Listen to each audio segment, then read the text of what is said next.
Hello there. What is going on, everyone? Today we are going to be taking a look at Crossbows and Catapults Fortress War by Restoration Games. Now, this was a review copy sent out, but definitely one that I requested because this looked really cool to me. And as a parent and gamer, I thought this is the type of game that is really going to just sing at family game night. It is a two-player game. It's 20 to 40 minutes. A lot of that involves setup, and that's where half of the fun lies, because you're going to be building castles in this game, and you're going to be breaking them down. You're going to be trying to destroy your opponent's forces and their castles, and playing cards, and playing dexterity mechanics, and trying to launch things with catapults, and shoot things with crossbows, and squeeze, and flick. Well, not really flicking. You're kind of squeezing, pushing. But yeah, there's not a whole lot of flicking in here, but there's a whole lot of launching and dexterity and a lot of that and fun. And look, this has been a big hit around the house, and today I'm going to show it to you. If you do like what you see here, definitely check out Restoration Games. They have a lot of classic games that they bring back into print. Games like Star Wars Epic Duels, which showed back up as unmatched. We've done a couple of unmatched videos before. And we have more. There's some stuff that they have coming that I have actually backed on Kickstarter and pledged for that I'm going to be taking a look at also. So very, very cool stuff. Great company. They make excellent games, and I was so excited to get this one. I want to show it to you guys. If you like what you see here, also would love for you to stick around, and we are doing our 12 Days of Life Day giveaways all throughout December. So if you want to have a chance to enter to win some of those giveaways, you just have to be a subscriber and leave a comment on this or one of my videos. It's as simple as that. Let me know some of your favorite games this holiday season down in the comments below. Plus, you can check out social media links and jump in our Discord and all that other great stuff. With all that being said, let's take a closer look at Crossbows and Catapults. All right, so the game is pretty straightforward. You are going to have goblins and dwarves. They each are going to have their own castle pieces, their own miniatures. You are going to have all of these blocks, and we're going to show you how they set up. They're really cool. You also have 2 of these crossbows and 2 of these catapults, and these are really cool. You can do all kinds of very cool stuff with them. You can angle them, you can do partial pressure, and then these have this really cool mechanic where you slide a disc in here and just squeeze, and it shoots. So pretty cool design. I very much enjoyed that. You have big bags, which make for easy setup and tear down. So inside the box, very cool stuff. You have all these different discs. You have stickers, stickers that go on the discs. You have decoration stickers to be able to dress up your battlefield a little bit more, decorate your castles. They even come with some extra terrain that you can use if you want to decorate the battlefield even more. So there's a lot of fun and flair that comes in this box, and it even says this isn't part of the game rules. This is just for fun, just to add more decorations. Look, so many people, when you're playing games, you get caught up in the rules and what's legal and what's not legal, and checking Board Game Geek for, am I allowed to do this? Am I allowed to do that? And I think this game is a little bit more focused on, let's just have a really good time playing. And that's a very cool thing. Another thing that's really cool is the rule book is super simple.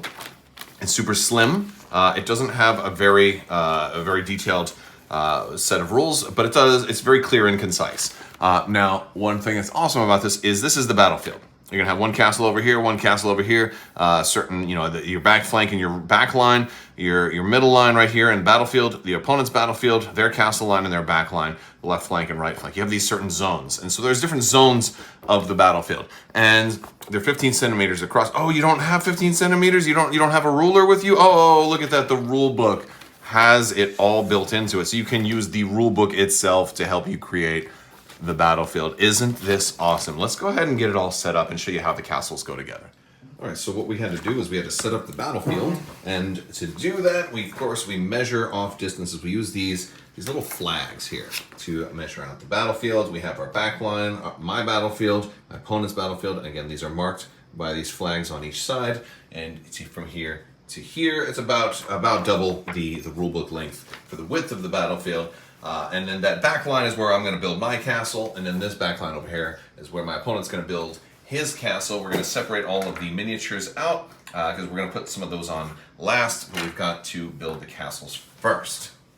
Now, to build the castle, we're going to do a couple of things. We do want to take our little shields and stick them in our blocks. Now, we do have this side of the blocks, which is kind of clean-faced, and then we have this other side that has like a little hole in there. We'll want to stick those in there to kind of put our colors up. Now, you don't necessarily have to do blue with the tan blocks. There's gray blocks and everything like that, but this is kind of like the recommended color. And then they're not like Lego, that they can go sort of like this, but they're not gonna hold in super tightly. There's nothing that like locks it in super hardcore. These are only about like 1.5 centimeters tall, so they'll hold on a little bit, but they're not gonna hold up to a whole lot of scrutiny. So if your opponent starts getting direct hits, these things can and will tumble. And if you're not careful, or if somebody's shaking the table as you're doing stuff, you can see them begin to tumble a little bit while you are preparing your castle. Now, your castle has to be one continuous segment, so you want it to every piece has to kind of be touching. You'll have some balcony pieces like this, and this is good because you're going to have one of your soldiers starting on top of your castle, and so the balcony gives them a little place to hand. Now, the balcony does grip on a little on the tighter side, so it's a little bit more secure. So that's maybe a good spot. You're also going to have an arch, and you can put your arch up on pieces, and you're going to want to do that because you're also going to have a gate. Got the gate around here somewhere. There it is. And so your gate's going to go in between the arch. So let's just go ahead and set the whole thing up. All right, let's just do it.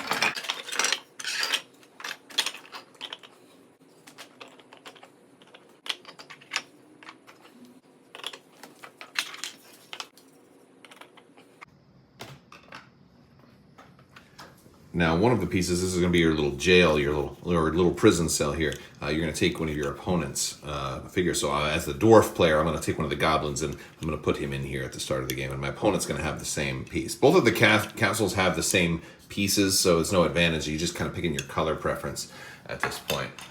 But yeah, this kind of rests in there kind of gently. So it's not the hardest thing in the world to knock out, but yeah, it's a little harder than it looks. So you're going to have to get a couple of hits in there. We're also going to start with 5 regular soldiers and our general each. Again, one of the soldiers is going to go to your opponent and be in the jail. The other ones are going to be set up on different parts of your castle. You're going to have your general and one of your troops behind your castle, one on top of your castle, and the other 2 on the flanks or on the side of your castle. And all the other miniatures that you have are going to go off to the side. Those are going to be different mercenaries, which some of the cards will summon. We'll talk more about that here in a minute. All right, so to deploy, we're going to take the enemy's dude and drop the enemy's dude in our jail cell right there, putting that on top ever so carefully. Then we're going to take the rest of our dudes. We're going to take our general and one of our troopers and put those behind our castle. We're going to put one on each of our flanks on the side, so maybe right below camera view, and then one up here on that side. And then one of our troopers is going to have to go on top of our castle somewhere. I'm going to drop him right on there in that little, on that tower right there. We're gonna do the same thing for the other side. So once we are set up, we're gonna start the game. And when you have the game going, you're gonna take 2 actions and also play a card. You're gonna start with 2 cards, and at the end of your turn, you'll play one either before or after your actions, and at the end of your turn, you'll draw one. So you'll always end up having 2 cards in hand. Now, an action can be anything from moving a dude, or shooting. It's basically moving or shooting a lot of times, and you can do either one twice. So I can move a guy out here and I can shoot you. I'll show you how that works, because you can only move dudes up to within your territory. So where your flags are, you can only move them up. So basically to like the center of the battlefield, but no further. But there's risk in doing that, because if they get hit with a disc, then if they get knocked over, then they're out of the game. And once you lose your dudes, you lose the game. Now the cards are really interesting because there are all kinds of things, anything from gain a bonus advantage. There's some blank cards in here so you can make your own. Again, this is fun. This is meant to be fun with the family, fun with the kids, fun with your friends, beer and pretzels game, family game night, all of that stuff. It's very, very fun. And then of course, there's ways to get special discs. So while you're normally going to be shooting red discs, there's special black discs. There's also some special, other ways to get your extra mercenaries in the game. Place this guy on the battlefield and he's going to do special things. This guy's going to do something special.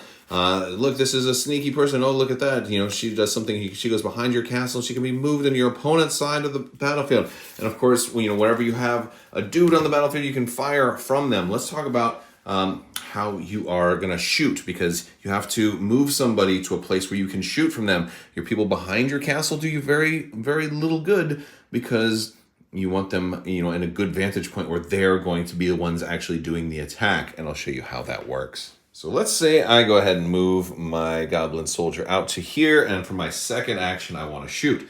I can then take my crossbow, for example, and I can line it up as far forward as my dude is, but no farther than that. Then I'm leading it at a weird angle here because of the camera, but then I can go ahead and put this guy on here and I can shoot. Now, my table does have a little ridge here, so I would probably put down a play mat if I were playing differently.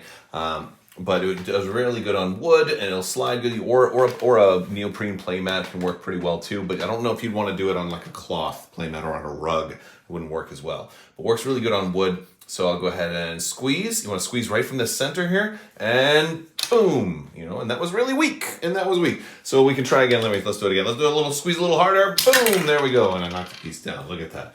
And so you can do that, or you can use the catapult, which again, you can pull it back here, and you want to kind of go a little bit weaker, and boom, and I totally overshot it. It went completely off the table. And now I got to go find it. All right, let's try again. All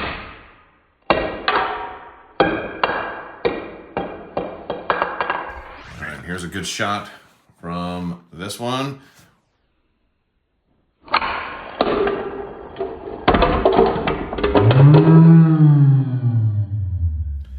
And that's basically how gameplay flows. You'll move a character out, you take a shot, you'll play a card. That card might give you a bonus action, do something else, and your opponent goes. And then they get to move somebody else out and take a shot. Now the thing is, if I left this goblin out here, my opponent can then turn around and be like, okay, well good, I'm gonna shoot your goblin, and then go like this, and go, let's see if I can do it. Boom! All right, now fortunately, this goblin landed on his feet. So he would be able to shoot again, but he was knocked pretty far back, so I wouldn't get it quite as a close-up of a shot. But the closer you get to your opponent's side, the more momentum and velocity you can get on these discs. And if you can get really, really close, then you can go boom, and well, yeah, and knock some stuff down. Oh yeah, look at that, look at that.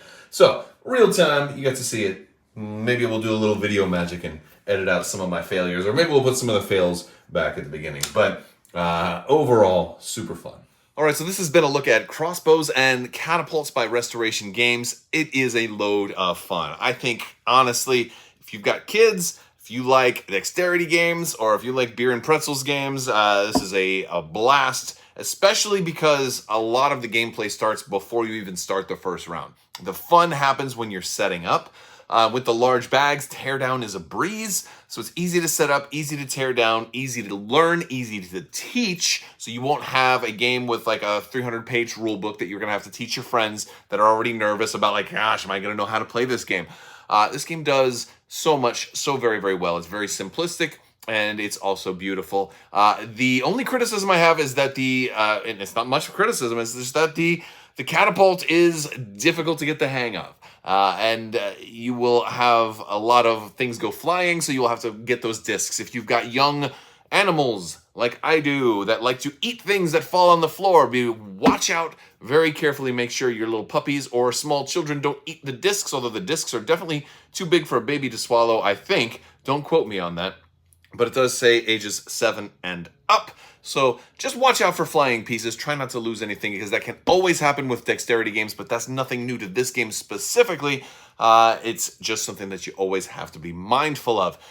Very fun game, and it does require a little bit of table space, but I think the way it works, you can be flexible enough with it that it can work on just about any type of table. Wooden tables are probably best for that extra skid factor, so make sure you put a little extra pledge down on your table before you play so it's nice and smooth like a bowling alley, and go to town with Crossbows and Catapults. I want to thank you guys so much for watching. Big thanks to Restoration Games for sending this out. This one's going to see a lot more play. As a matter of fact, as soon as I finish recording this video, I'm going to play another round with my youngest. He is super excited, and he loves it when I pull this out. As a matter of fact, as soon as I started filming, he's like, Dad, can I play? I'm like, when I'm done, yes, you can. And he's like, can I be in the video? And I'm like, no, but maybe. I love this game. All right, I'll talk to you later. I want to thank you guys so much for watching, and may the force be with you. Live long and prosper. Be excellent to each other. Party on, dudes, and always wash your socks. See ya.